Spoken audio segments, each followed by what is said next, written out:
കൂടുതൽ വാർത്തകളും വീഡിയോകളും കാണാൻ ഈ ചാനൽ സബ്സ്ക്രൈബ് ചെയ്യുക. കൂടെ ബെൽ ബട്ടൺ അമർത്തുക. ഏഷ്യ ലൈവ് ടിവിയുടെ ജ്യോതിഷ പ്രോഗ്രാമിലേക്ക് ഏവർക്കും സ്വാഗതം. ഇന്നത്തെ എൻ്റെ വിഷയം പറ വഴിപാട് നടത്തിയാലുള്ള ഫലം. നമ്മൾ സാധാരണ പറ വഴിപാട് നടത്താറുണ്ടല്ലോ, ഇല്ലേ? ഈ പറ വഴിപാട് നമ്മൾ ക്ഷേത്രങ്ങളിൽ പോയി നടത്തും. വീടുകളിലും പറ വഴിപാട് നടത്താറുണ്ട്. ഈ ഉത്സവമൊക്കെ ദേശദേവതയുടെ ഉത്സവങ്ങളൊക്കെ വരുമ്പോൾ, അല്ലെങ്കിൽ മറ്റ് അവരുടെ സമുദായത്തിൻ്റെ ക്ഷേത്രങ്ങളിലെ ഉത്സവങ്ങളൊക്കെ വരുമ്പോൾ ഇങ്ങനെ പുറത്തു വന്ന് പറയെടുത്ത് പോകുന്ന ഒരു പതിവുണ്ട് നമ്മുടെ നാട്ടിൻപുറങ്ങളിലൊക്കെ. അപ്പം അങ്ങനെ പറ വഴിപാട് നടത്തിയാൽ ദേവസന്നിധിയിലോ അല്ലെങ്കിൽ മറ്റ് കുടുംബത്തിലോ പറ വഴിപാട് നടത്തിയാൽ, എന്തിനാണ് ഈ പറ വഴിപാട് നടത്തുന്നത്?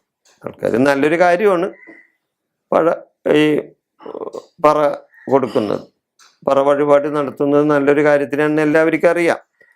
പക്ഷേ അത് ഏതെല്ലാം ദേവസന്നിധിയിൽ ഈ പറ വഴിപാട് നടത്തിയാൽ എന്തൊക്കെ ഗുണങ്ങളാണ് കിട്ടുന്നതെന്ന് പലർക്കും അറിയില്ല. അപ്പം അത് ഒന്ന് വിശദീകരിക്കാനായിട്ടാണ് ഞാനിവിടെ ലക്ഷ്യം വെക്കുന്നത്.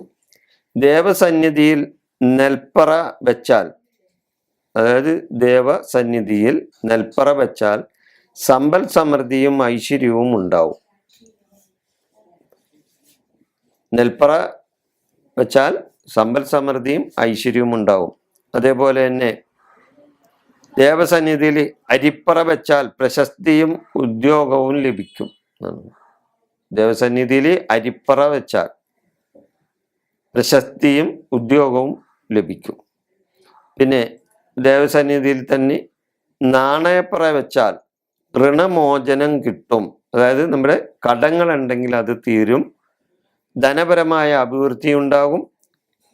ഇത് കൃഷ്ണസന്നിധിയിലാണ് സാധാരണ ചെയ്യേണ്ടത്. നാണയപ്പറ വെക്കേണ്ടത് കൃഷ്ണസന്നിധിയിൽ വെക്കണം.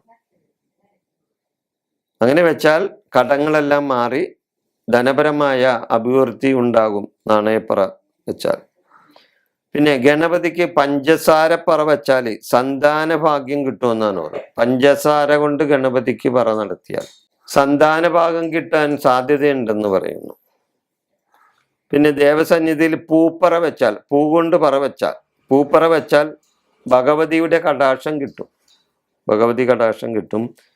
മലർപ്പറ വെച്ചാൽ, മലർപ്പറ ഉണ്ടല്ലോ, മലർപ്പറ വെച്ചാൽ വിവേകം കിട്ടും, ബാലാരിഷ്ടതകൾ തീർന്നു കിട്ടും. അതുപോലെ മഞ്ഞൾപ്പറ നിറച്ചാൽ സന്താന ലബ്ധിയും മംഗല്യ സിദ്ധിയും ഉണ്ടാവും.